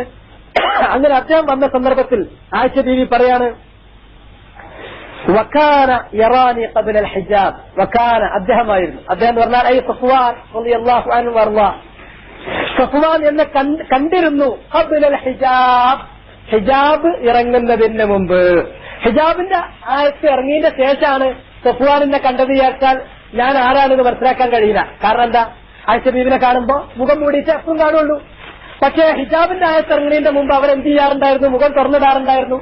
ഹിജാബിന്റെ ആയത്ത് ഇറങ്ങുന്നതിന് മുമ്പ് സഫ്വാനും ഞാനും തമ്മിൽ കണ്ടിട്ടുണ്ട്, സഫ്വാൻ എന്നെ കണ്ടിട്ടുണ്ട്. അതുകൊണ്ട് സഫ്വാൻ എന്നെ അന്ന് കണ്ടതിനാൽ എന്നെ കണ്ടപ്പോ തിരിച്ചറിഞ്ഞു. ഞാൻ അവിടെ കിടന്നപ്പോ ഉറങ്ങിപ്പോയിരുന്നു. അങ്ങനെ എന്നെ കണ്ടപ്പോ സഫ്വാന് പെട്ടെന്ന് മനസ്സിലാകാനുള്ള കാരണം ഹിജാബിന്റെ ആയത്ത് ഇറങ്ങുന്നതിന്റെ മുമ്പ് കണ്ടതുകൊണ്ടാണ്. അങ്ങനെ ഇന്നാ ലില്ലാഹി വ ഇന്നാ ഇലൈഹി റാജിഊൻ എന്ന് സഫ്വാൻ ഉറക്കനെ പറഞ്ഞു. അത് കേട്ടപ്പോൾ ഹീന അറഫനി, എന്നെ മനസ്സിലാക്കിയപ്പോൾ ഫഹമ്മർതു വജ്ഹി അൻഹു ബിജിൽബാബി. ഉടനെ തന്നെ ആയിഷ ബീവി എന്താ ചെയ്തത്? അന്യപുരുഷന്റെ സാന്നിധ്യമുണ്ട് എന്ന് കണ്ടപ്പോൾ, ഇന്നാലില്ല കേട്ടപ്പോൾ ഉടനെ തന്നെ ഞാൻ എന്റെ ജിൽബാബ് കൊണ്ട്, മേൽവസ്ത്രം കൊണ്ട് എന്റെ മുഖം മറക്കുകയും ചെയ്തു. ഇതിൽ 2 തെളിവുണ്ട്. വജ്ഹുൽ ഇസ്തിദ്ലാൽ മിൻ നാഹിയത്തെ 2 നിലക്കാ തെളിവ്. ഏതാണെന്ന്? ഹിജാബിന്റെ ആയത്തിന് ശേഷം ഒരിക്കലും ഇവരാരും മുഖം തുറന്നിട്ടിട്ടില്ല എന്നതിന് തെളിവുണ്ട്. ഹിജാബിന്റെ ആയത്തിന്റെ മുമ്പ് തുറന്നിട്ടിരിക്കാം, അത് വേറെ കാര്യം. ഹിജാബിന്റെ ആയത്തിറങ്ങിയതിനു ശേഷം അവിടുത്തെ പത്നിമാരോ പുത്രിമാരോ നിസാഉൽ മുഅ്മിനീങ്ങളോ മുഖം തുറന്നിടുന്ന പതിവുകാരായിരുന്നില്ല എന്നതിൽ തെളിവുണ്ട്. 2ാമത്തേത്, ഇനി ഏതെങ്കിലും ഒരു അന്യപുരുഷനെ കണ്ടിട്ടുണ്ടെങ്കിൽ ഉടനെ ഒരു സ്ത്രീ എന്താ ചെയ്യേണ്ടത്? അവരുടെ മുഖം മറച്ചിട്ടില്ലെങ്കിൽ അവരുടെ വസ്ത്രം കൊണ്ട് മറക്കണം. ഇസ്തിർജാവ് കേട്ടിട്ടാണ് ആയിഷ ബീവി കിടന്നിടത്തുനിന്ന് ഉണർന്നത്. ഉണർന്നപ്പോൾ അന്യപുരുഷന്റെ ശബ്ദമാണല്ലോ കേട്ടത്. ഉടനെ അവരെന്താ ചെയ്തത്? മുഖം മറക്കണ്ടോ ഇല്ലെങ്കിൽ മറക്കുവോ? ഇന്നത് കണ്ടോട്ടെ, ഞാനിവിടെ ഉണ്ട്, നബിന്റെ പത്നിയായ ഞാൻ എന്ന് മനസ്സിലാക്കിയിട്ട് മുഖം ആളെ തിരിയാൻ വേണ്ടിയിട്ടുണ്ടെങ്കിലും കുറച്ചു നേരം തുറന്നിടും. അതുമല്ല ചെയ്തത്. ഉടനെ തന്നെ ആയിഷ ബീവി ജിൽബാബ് കൊണ്ട് മറച്ചു. അപ്പോ ഹദീസിൽ നിന്ന് 3ാമത്തെ ഹദീസും കിട്ടി. ഇനി അത് മാത്രമല്ല, ഇനിയും ഹദീസുകൾ നമുക്ക് കാണാൻ സാധിക്കും. 3ാമത്തെ ഹദീസ് നോക്കൂ. അനസ് റളിയല്ലാഹു അൻഹുവിൽ നിന്നുള്ള റിവായത്താണ്. فخرج رسول الله صلى الله عليه وسلم من خيبر ولم يعرف بها فلما قرب البعير فرد البعير لرسول الله ليخرج وضع رسول الله رجله لصفية لطلع قدمها على فخذه فأبت وضلعت ركبتها على فخذه وكسرها رسول الله وحملها وراءه وجعل رداءه على ظهرها ووجهها ثم شده من تحت رجلها وتحمل بها وجعلها بمنزلة نسائه. ഖൈബർ യുദ്ധം കഴിഞ്ഞതിന് ശേഷം സഫിയ റളിയല്ലാഹു അൻഹയെ നബി സല്ലല്ലാഹു അലൈഹി വസല്ലമ വിവാഹം ചെയ്യുന്ന കാര്യത്തെക്കുറിച്ചാണ് പറയുന്നത്. അങ്ങനെ അതുവരെയും നബി സല്ലല്ലാഹു അലൈഹി വസല്ലം അവരെ ഭാര്യയാക്കുന്ന തീരുമാനമൊന്നും എടുത്തിട്ടുണ്ടായിരുന്നില്ല. അങ്ങനെ തിരുമേനിക്ക് എന്ത് ചെയ്തു, പിന്നെ പോകാനുള്ള വാഹനം അടുപ്പിച്ചു കൊടുത്തപ്പോൾ അവരെ ആ വാഹനപ്പുറത്ത് കയറ്റിയപ്പോൾ നബി സല്ലല്ലാഹു അലൈഹി വസല്ലം തന്റെ തട്ടം കൊണ്ട് അവരുടെ സഫിയ റളിയല്ലാഹു അൻഹയുടെ മുഖം മറച്ചു കൊടുത്തു. എന്നിട്ട് പറയാണ്, എന്നിട്ട് അവരെ തിരുമേനിയുടെ വാഹനപ്പുറത്ത് കയറ്റി വജഅലഹാ ബിമൻസിലത്തി നിസാഇ, തന്റെ പത്നിമാരുടെ സ്ഥാനത്ത് അവരെ ആക്കുകയും ചെയ്തു. നബി തിരുമേനി അവരെ പത്നിയായിട്ട് ഭാര്യയായി സ്വീകരിച്ചു. ഭാര്യയായി സ്വീകരിച്ചാൽ നബിന്റെ ഭാര്യമാര് സ്വതന്ത്ര സ്ത്രീകൾ, യുദ്ധം കഴിഞ്ഞതാണ്, അവരെ വേണമെങ്കിൽ അടിമയാക്കാം, യുദ്ധത്തെടുക്കാനാണല്ലോ. അതുകൊണ്ട് അടിമയാണെങ്കിൽ അടിമ സ്ത്രീകളെ സംബന്ധിച്ചിടത്തോളം ഈ വിധി അവർക്ക് അങ്ങനെ തന്നെ ബാധകമല്ല. മറിച്ച് ഇവരെ അടിമയായി തുടർത്താൻ നബി തിരുമേനിക്ക് ഉദ്ദേശമില്ല, ഇവരെ ഭാര്യയായി സ്വതന്ത്ര സ്ത്രീയാക്കാനാണ് ഉദ്ദേശം എന്ന് മനസ്സിലായത് തന്നെ എങ്ങനെയാണ്, മുഖം നബി സല്ലല്ലാഹു അലൈഹി വസല്ലം മറച്ചു കൊടുത്തപ്പോഴാണ്. അപ്പൊ ഒരു സ്വതന്ത്ര സ്ത്രീ ആണെങ്കിൽ, അടിമ സ്ത്രീ അല്ലെങ്കിൽ, ഇവിടെ മുഖം തുറന്നു നടക്കുന്ന സ്ത്രീകൾ മനസ്സിലാക്കേണ്ടത് നിങ്ങൾക്ക് സ്വാതന്ത്ര്യമല്ല ഉള്ളത്, അടിമത്വമാണ്. അടിമപ്പെണ്ണുകളാണ് ഈ മുഖം തുറന്ന് നടക്കുക എന്നുള്ള കാര്യമാണ് മനസ്സിലാക്കേണ്ടത്. പണ്ട് കേരളത്തിൽ ഒരു സമ്പ്രദായം ഉണ്ടായിരുന്നു. എന്താണ് ആ സമ്പ്രദായം? മറക്കാൻ അനുവാദം ഉണ്ടായിരുന്നില്ല പെണ്ണുങ്ങൾക്ക്. ഇന്ന് സ്ത്രീ സ്വാതന്ത്ര്യം പറയുന്ന ആൾക്കാർ സ്ത്രീകൾക്ക് സ്വാതന്ത്ര്യം നൽകി മുഖം മറക്കാനുള്ള അനുവാദം വെട്ടിച്ചുരുക്കുക ചെയ്തത്. എന്നുണ്ടോ? ഇന്നത്തെ സമൂഹത്തിൽ ഇന്ന് ഇറാനിൽ മുഖം മറക്കുക എന്നുള്ളത് ഇറാ പഹ്ലവി വന്ന കാലത്ത് അദ്ദേഹം നിയമം മുഖേന അത് ലംഘിച്ചു, പാടില്ലാന്ന് വെച്ചു. അതുപോലെ തന്നെ തുർക്കിയിൽ അത്താതുർക്ക് വന്നപ്പോൾ നിയമം മുഖേന എന്ത് ചെയ്തു, മുഖം മറക്കുക എന്നുള്ളത് അദ്ദേഹം ക്യാൻസലാക്കി. അതുപോലെ തന്നെ ഈജിപ്തില് നിയമം മുഖേന തന്നെ മുഖം മറക്കുന്നത് ഒഴിവാക്കിച്ചു. അങ്ങനെ പല രാജ്യങ്ങളിലും നിയമം മുഖേന സ്ത്രീയുടെ സ്വാതന്ത്ര്യത്തെ ഹനിക്കുകയാണ് ചെയ്തത്. ഒരു സ്ത്രീയെ സംബന്ധിച്ചിടത്തോളം, ഒരു മനുഷ്യനെ സംബന്ധിച്ചിടത്തോളം, സ്ത്രീ പോകട്ടെ ഒരു പുരുഷനെ സംബന്ധിച്ചിടത്തോളം ഏറ്റവും ആദരണീയമായ ഒരു മനുഷ്യന്റെ ആദരണീയമായിട്ടുള്ള ശരീരാവയവം ഏതാണ്? ഞാൻ അവന്റെ മുഖത്തൊന്ന് കൊടുത്തു, അങ്ങനെ ഉണ്ടാകും. കൈപ്പറക്കൊന്ന് കിട്ടിയാലോ പുറത്തൊന്ന് കിട്ടിയാലോ മണ്ടക്കൊന്ന് കിട്ടിയാലോ അത്ര പ്രശ്നമല്ല, മുഖത്ത് കിട്ടിയാൽ കുറച്ച് പ്രശ്നമാണ്. മുഖമാണ് ഏറ്റവും ആദരിക്കുന്നത്, മുഖമാണ് ഏറ്റവും സൗന്ദര്യമുള്ളത്. ഒരു മനുഷ്യന്റെ മൊത്തം സ്വത്വത്തെ തന്നെ പ്രതിനിധാനം ചെയ്യാൻ അയാളുടെ മുഖം തിരിച്ചു എന്നാ പറയാ. മൻ അസ്ലമ വജ്ഹഹു ലില്ലാ, മുഖത്തെ അല്ലാഹുവിലേക്ക് തിരിച്ചു. അസ്ലിം വജ്ഹക ലില്ലാ, ഈ മുഖമുണ്ടല്ലോ, ഈ മുഖം സ്ത്രീയെ സംബന്ധിച്ചാകുമ്പോൾ ഒന്നുകൂടി ആദരണീയമാണ്. കാരണം അത് അവരുടെ സൗന്ദര്യത്തിന്റെ ക്ഷാമമാണ്, സൗന്ദര്യത്തിന്റെ കേന്ദ്ര ബിന്ദുവാണ്. അതുകൊണ്ട് തന്നെ സ്ത്രീയുടെ മുഖം എന്ന് പറഞ്ഞാൽ ഏത് പട്ടിക്കും വന്ന് തലയിടാവുന്ന പുറത്ത് തുറന്നുവെച്ച ഒരു പാത്രമായി കൂടാ എന്നാണ് മഹാനായ ബക്കർ അബൂ സയ്യിദ് ഹഫ്ളഹുല്ല അദ്ദേഹത്തിന്റെ ഹറാസത്തുൽ ഫളീലയിൽ പറഞ്ഞിട്ടുള്ളത്. അതാണ് അതിന്റെ സത്യം അതല്ലേ? ഇന്ന് നമ്മളെ സ്ത്രീകൾ എന്ന് പറഞ്ഞിട്ടുണ്ടെങ്കിൽ പുറത്തേക്ക് ആണ്ട് മാറ്റിവെച്ച് തുറന്നു വെച്ച ഒരു പാത്രം പോലെയാണ്. അതിൽ തുറന്നു പോകുന്ന ഏത് പട്ടിക്ക് വേണമെങ്കിലും അതിലൊന്ന് തലയിട്ട് നോക്കാം. ഇത് തന്നെയാണ് ഇന്നത്തെ ഇവിടുത്തെ സ്ത്രീകളുടെയും സ്ഥിതി. മുഖം തുറന്നു കൊടുക്കുകയാണ്, ആരും വേണമെങ്കിൽ കണ്ടോളും, ഒരു കുഴപ്പമില്ല. ഇതല്ല സ്ത്രീ എന്ന് പറഞ്ഞാൽ അവൾ ആദരിക്കപ്പെടേണ്ടവളാണ്. സ്ത്രീക്ക് അല്ലാഹു സുബ്ഹാനഹു വ തആല ആദരവ് നൽകിയിട്ടുണ്ട്, ഇസ്ലാം ആദരവ് നൽകിയിട്ടുണ്ട്. മാക്രമൻ നിസാ ഇല്ലാ കരീം വലാ അഹാനഹുന്ന ഇല്ലാ ലഈം. സ്ത്രീകളെ ബഹുമാനിക്കുന്നത് മാന്യന്മാരായിരിക്കും, സ്ത്രീകളെ അനാദരിക്കുന്നത് അവർ നിന്ദന്മാരായിരിക്കും, ദുഷ്ടന്മാരായിരിക്കും. അതുകൊണ്ട് തന്നെ അവരുടെ ആദരവിന്റെ ഭാഗമാണ് അവരുടെ ശരീരത്തിലെ ഏറ്റവും വിലപ്പെട്ട ഭാഗം ആർക്കും എത്തി നോക്കാവുന്ന. നബി സല്ലല്ലാഹു അലൈഹി വസല്ലമയുടെ ഹദീസിൽ എന്താ പറഞ്ഞത്? കണ്ണ്, ശരീരത്തിന്റെ ഓരോ അവയവത്തിനും സിന ഉണ്ട് എന്നാണ്, വ്യഭിചാരം ഉണ്ട് എന്നാണ്. കണ്ണിന്റെ വ്യഭിചാരം എന്താ? കണ്ണുകൊണ്ടുള്ള വ്യഭിചാരം എന്ന് പറഞ്ഞാൽ എന്താണ്? അന്നവർ അൽ ഐനു സിനാഹ അന്നവർ, കണ്ണിന്റെ വ്യഭിചാരമാണ് നോട്ടം. എന്റെ മുഖം റോട്ടിലൂടെ പോണവർക്കൊക്കെ വ്യഭിചരിക്കാൻ വേണ്ടിയിട്ട് അവരുടെ കണ്ണുകൊണ്ട് വ്യഭിചരിക്കാനുള്ള ഒരു വ്യഭിചാര വസ്തുവാക്കിയിട്ട് എന്റെ മുഖം തിരിക്കണോ തിരിക്കണ്ടേ? ഇത് സ്ത്രീകൾ അവരുടെ സ്വാതന്ത്ര്യത്തിന്റെ ഭാഗമായി കാണേണ്ട പ്രശ്നമാണ്. ഇത് സ്ത്രീകളെ അനാദരിക്കുന്ന പ്രശ്നമല്ല, സ്ത്രീകൾക്ക് ആദരവ് കൊടുക്കുകയാണ്. യഥാർത്ഥത്തിൽ ആധുനിക ലോകം സ്ത്രീകൾ എന്താക്കി തീർക്കുന്നു വെച്ചാൽ അവരുടെ സ്വാതന്ത്ര്യം മുഴുവനും വെട്ടിക്കുറക്കുക ചെയ്തിട്ടുള്ളത്. സ്ത്രീക്ക് സ്വാതന്ത്ര്യമല്ല. സ്ത്രീയെ സംബന്ധിച്ചിടത്തോളം അവൾ ആദരിക്കുന്ന അവളുടെ ശരീരഭാഗങ്ങൾ അവൾ കാണിച്ചേ പറ്റൂ. പല സ്ത്രീകൾക്കും ജീവിക്കണമെങ്കിൽ അവരെന്തിന്റെയും മുന്നിൽ, ഏതിനു മുന്നിൽ അവര് നഗ്നയായി നിന്നുകൊടുക്കണം. അതുപോലെ തന്നെ ഈ സമൂഹത്തിൽ ആദരവോട് കൂടിയിട്ട് നമ്മളെ കേരളീയ സമൂഹത്തിൽ ജീവിക്കണമെങ്കിൽ അവർ ധരിച്ചു വെച്ചായിരിക്കുന്നത് സ്ത്രീയുടെ ആ സ്വാതന്ത്ര്യം ഒഴിവാക്കി അവളുടെ മുഖം എല്ലാ എല്ലാ തരത്തിലുള്ള ഫാസിഖീങ്ങൾക്കും, എല്ലാവിധത്തിലുള്ള സാഹിത്യങ്ങൾക്കും, എല്ലാവിധത്തിലുള്ള കാമവറിയന്മാർക്കും അവരുടെ കണ്ണുകൾ കൊണ്ട് തടകാൻ വേണ്ടിയിട്ട് വെച്ചുകൊടുക്കണം എന്നാണ് നമ്മുടെ സമൂഹം വിധിച്ചിട്ടുള്ളത്. പക്ഷേ ഇസ്ലാമിന്റെ വിധി അതല്ല. ഇങ്ങനെ തുടങ്ങി നോക്കിയിട്ടുണ്ടെങ്കിൽ യഥേഷ്ടം സംഭവങ്ങൾ നമുക്ക് കാണാൻ സാധിക്കും, ഹദീസിൽ കാണാൻ സാധിക്കും. അതുപോലെ തന്നെ ആയിഷ റളിയല്ലാഹു അൻഹയിൽ നിന്നുള്ള ഹദീസ്, നേരത്തെ ഞാൻ വായിച്ച ഹദീസ്, അതുപോലെ തന്നെ വേറെയും നമുക്ക് ധാരാളം സംഭവങ്ങൾ കാണാൻ സാധിക്കും. ഉമർ ഖത്താബ് റളിയല്ലാഹു അൻഹു പിന്നെ തിരുമേനിയുടെ പത്നിമാരെ ഹജ്ജിന് പറഞ്ഞയച്ചപ്പോൾ വലാ യൻദുറു ഇലൈഹിന്ന അഹദ് വഹുന്ന ഫിൽ ഹവാദിജി അലൽ ഇബ്ൽ, അവരെ അടുക്കലേക്ക് ആരും അടുക്കരുത്, തിരുമേനിയുടെ പത്നിമാരെ അടുക്കലേക്ക് പോകരുത് എന്ന് വിലക്കിയതും അതുപോലെ തന്നെ അവരുടെ മുഖം കാണാൻ പാടില്ല എന്ന് പറഞ്ഞതുമായ സംഭവങ്ങൾ ഒരുപാട് കാര്യങ്ങൾ നമുക്ക് കാണാൻ സാധിക്കും. തെളിവ് എന്നുള്ള നിലക്ക് ഇത്രമാത്രം മതി. ഞാൻ കൂടുതൽ ദീർഘിപ്പിക്കുന്നില്ല. പറഞ്ഞ കാര്യങ്ങൾ ഒന്നുകൂടി സംക്ഷിപ്തമായി പറഞ്ഞുകൊണ്ട് ഞാൻ അവസാനിപ്പിക്കുകയാണ്. ഒരു സ്ത്രീ, ഇസ്ലാമിൽ സ്വതന്ത്രയായ ഒരു സ്ത്രീ അവൾ ധരിക്കേണ്ട വസ്ത്രങ്ങളിൽപ്പെട്ടതാണ് അൽ ഹിമാർ വൽ ജിൽബാബ്. ഹിമാർ എന്ന് പറഞ്ഞിട്ടുണ്ടെങ്കിൽ തലയിലിടുന്ന വസ്ത്രം, അത് മുഖത്തുകൂടെ അവളുടെ മാറിടത്തിലേക്ക് താഴ്ത്തിയിടേണ്ടതാണ്. അതാണ് എന്ന സൂറത്തു നൂറിലുള്ള ആയത്തിലൂടെ അള്ളാഹു കൽപ്പിച്ചിട്ടുള്ളത്. അത് സഹാബ വനിതകൾ അങ്ങനെയാണ് നടപ്പിൽ വരുത്തിയിട്ടുള്ളത്. പിന്നെ അതുപോലെ തന്നെ അതിനാ വ്യാഖ്യാനമേ ഉള്ളൂ, അതല്ലാതെ മുഖം തുറന്നിടാമെന്ന് അതിൽ നിന്ന് ആരും മനസ്സിലാക്കിയിട്ടുമില്ല. പിന്നെ രണ്ടാമത്തെ ആയത്ത് യുദ്നീന അലൈഹിന്ന മിൻ ജലാബീബിഹിൻ, സ്ത്രീകൾ ഈ മുഖമക്കലിന്റെ പുറമെ ശരീരത്തിന്റെ തക്കാത്തിയഴികൾ, ഷേപ്പുകൾ കാണാത്ത വിധത്തിലുള്ള ഒരു മൊത്തത്തിലുള്ള ഒരു മൂടുവസ്ത്രം, മേൽവസ്ത്രം ധരിക്കണം. ആ മേൽവസ്ത്രം കൊണ്ട് മുഖം അവർ മൂടുകണം, അവരുടെ മാറിടം അവർ മൂടണം, അവരുടെ ശരീരത്തിന്റെ ഷേപ്പ് മറ്റുള്ളവർക്ക് അവർ കാണിച്ചു കൊടുക്കാൻ പാടില്ല എന്ന് പറഞ്ഞു.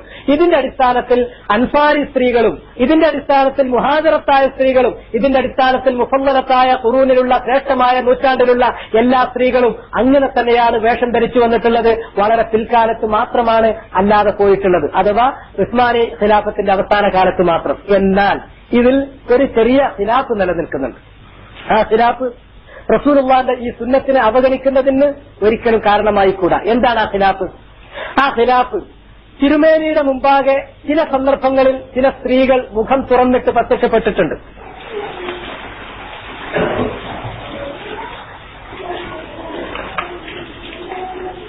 ചില സന്ദർഭങ്ങളിൽ നബി സല്ലല്ലാഹു അലൈഹി വസല്ലമയുടെ സാന്നിധ്യത്തിൽ ചില സ്ത്രീകൾ മുഖം തുറന്ന സംഭവങ്ങൾ ഹദീസിൽ കാണാം. ഒന്ന്, പെരുന്നാൾ നമസ്കാരം. ആ നമസ്കാരം കഴിഞ്ഞതിന് ശേഷം തിരുമേനി ഒരു ഖുതുബ നടത്തി. പിന്നെ സ്ത്രീകളുടെ ഭാഗത്തേക്ക് പോയി അവരെ ഉപദേശിച്ചു. അങ്ങനെ ജാബിർ റളിയല്ലാഹു അൻഹു ആണ് ആ സംഭവം ധരിക്കുന്നത്. അദ്ദേഹം പറയാണ്, ആ സമയത്ത് സുഫാഉൽ ഹദ്ദയിൽ ഒരു സ്ത്രീയെ വർണ്ണിച്ചു, അവരുടെ കവിള് വർണ്ണിച്ചു. ആ സ്ത്രീ അവര് വന്നുകൊണ്ട് ചില കാര്യങ്ങൾ പറഞ്ഞതും അതുപോലെ തന്നെ സ്ത്രീകൾ അവരുടെ ആഭരണങ്ങൾ പിന്നെ ദാനധർമ്മം ചെയ്യാൻ വേണ്ടി പറഞ്ഞപ്പോൾ ആ ആഭരണങ്ങൾ കൊണ്ട് ദാനധർമ്മം ചെയ്തുകൊണ്ടിരുന്ന കാര്യങ്ങൾ പറഞ്ഞു. അവിടെ ഒരു സ്ത്രീ വന്നു സംസാരിച്ച കാര്യം, അപ്പോൾ അവരുടെ മുഖം കവിള് കണ്ടിരുന്നു. ആ കവിളിനെ സംബന്ധിച്ച് പറഞ്ഞിട്ടുണ്ട്. അപ്പോ നബിയുടെ മുമ്പിൽ അവിടെ മുഖം തുറന്നിട്ട് വന്നൊരു സംഭവമായില്ലേ? ഒന്നത്. രണ്ടാമത്തേത്, ഹജ്ജിന്റെ സമയത്ത് നബി സല്ലല്ലാഹു അലൈഹി വസല്ലം അറവ് കഴിഞ്ഞ് നിൽക്കുമ്പോൾ പല ആളുകളും വന്ന് തിരുമേനിയോട് ഹജ്ജിലുള്ള ഓരോ കാര്യത്തെക്കുറിച്ച് ചോദിച്ചുകൊണ്ടിരുന്നു. ഞാൻ ആദ്യം അറുത്തു നബിയെ, അല്ലെങ്കിൽ ഞാൻ ആദ്യം എറിഞ്ഞു നബിയെ, അല്ലെങ്കിൽ ഞാൻ ആദ്യം തവാഫ് ചെയ്തു നബിയെ, ഇങ്ങനെ തഖ്ദീം തഅഖീർ സംബന്ധമായ കാര്യങ്ങളെക്കുറിച്ച് ചോദിച്ചപ്പോഴെല്ലാം വല ഹറജ് വല ഹറജ് വല ഹറജ് എന്ന് നബി സല്ലല്ലാഹു അലൈഹി വസല്ലം അതുകൊണ്ട് കുഴപ്പമില്ല എന്ന് പറഞ്ഞുകൊണ്ടിരുന്നു. അങ്ങനെ ഒരു സ്ത്രീ വന്നുകൊണ്ട് ചോദിക്കുമ്പോൾ തിരുമേനിയുടെ പിന്നിലിരിക്കുന്ന ഫളൽ ഇബ്നുൽ അബ്ബാസ് ആ സ്ത്രീയുടെ മുഖത്തേക്ക് നോക്കി. അവർ മുഖം തുറന്നിട്ടതായിരുന്നു. അതുകൊണ്ട് എന്ത് ചെയ്തു? ഫളൽ ഇബ്നുൽ അബ്ബാസിന്റെ മുഖം നബി തിരുമേനി ഇങ്ങോട്ട് തിരിച്ചു എന്ന് പറയുന്ന സംഭവം. ഇങ്ങനെ ചില ഒരു 3-4 സംഭവങ്ങൾ കാണും. പിന്നെ അതുപോലെ തന്നെ ഒരു സ്ത്രീ വന്നിട്ട് നബി സല്ലല്ലാഹു അലൈഹി വസല്ലമയോട് പറഞ്ഞു, നബിയെ ഞാൻ എന്നെ നിങ്ങൾക്ക് തന്നിരിക്കുന്നു. അപ്പൊ നബി തിരുമേനി അവരെ ഒന്ന് മുഴുവനായിട്ട് നോക്കിയെന്ന് പറഞ്ഞു. ആ പറഞ്ഞ സംഭവം ഇതിന് തെളിവാവില്ല. കാരണം ഖിത്ബത്തിന് വേണ്ടി, കല്യാണാന്വേഷണത്തിന് വേണ്ടിയിട്ട് മുഖം നോക്കാനുള്ള അനുവാദം കൊടുത്തിട്ടുണ്ട്. അത് ഇസ്ലാമിലുള്ളതാണ്. ഇത് അങ്ങനത്തെ ഖിത്ബത്തിന്റെ ഘട്ടമാകൊണ്ടാണ്. ഇങ്ങനെ പറയുന്ന 2-3-4 സംഭവങ്ങൾ മുൻനിർത്തിയിട്ട് മഹാനായ അല്ലാമ മുഹമ്മദ് നാസിറുദ്ദീൻ അൽബാനി റഹിമഹുല്ലാഹ് റഹ്മത്തൻ വാസിഅ വഅസ്കനഹു ഫസീഹ ജന്നാത്തി വജമഅനാ വഇയ്യാഹു ഫീ ഫിർദൗസി. അദ്ദേഹം ഒരു ചർച്ച അദ്ദേഹത്തിന്റെ ഗ്രന്ഥത്തിൽ പറഞ്ഞിട്ടുണ്ട്. ഈ സംഭവങ്ങൾ ഉള്ളതിനാൽ വുജൂബാണ്, മുഖം മറക്കൽ വുജൂബാണ് എന്ന് പറയാൻ പ്രയാസമുണ്ട് എന്നാണ് അദ്ദേഹം പറഞ്ഞത്. ഇവിടെ മുഖം മറക്കണോ മറക്കണ്ടേ എന്ന വിഷയത്തിലല്ല അല്ലാമത്തുൽ അൽബാനി പറഞ്ഞിട്ടുള്ളത്.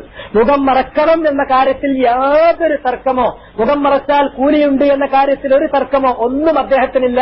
പക്ഷെ അദ്ദേഹം പറയുന്നത് എപ്പോഴെങ്കിലും ഒരു സന്ദർഭത്തിലോ അല്ലെങ്കിൽ അത്യപൂർവമായ ചില സന്ദർഭങ്ങളിലോ ഒരു കാര്യം ചെയ്യാതിരിക്കുകയും ബാക്കി സന്ദർഭങ്ങളിലൊക്കെ അത് ചെയ്താൽ ആ കാര്യം തിരുമേനി അത് അറിഞ്ഞിട്ട് അതിനെ വിലക്കി ആക്ഷേപിച്ചിട്ടില്ലെങ്കിൽ അതിന്റെ അർത്ഥം ആ കാര്യം മുഹത്തായിട്ട് പരിഗണിക്കണം. അതിനെ വുജൂബ് എന്ന സാങ്കേതികമായി വുജൂബ് എന്ന് പറയരുത്. ഇത് ഇസ്ലാമിക കർമ്മശാസ്ത്രത്തിന്റെ ഒരു സാങ്കേതിക വശമാണ്.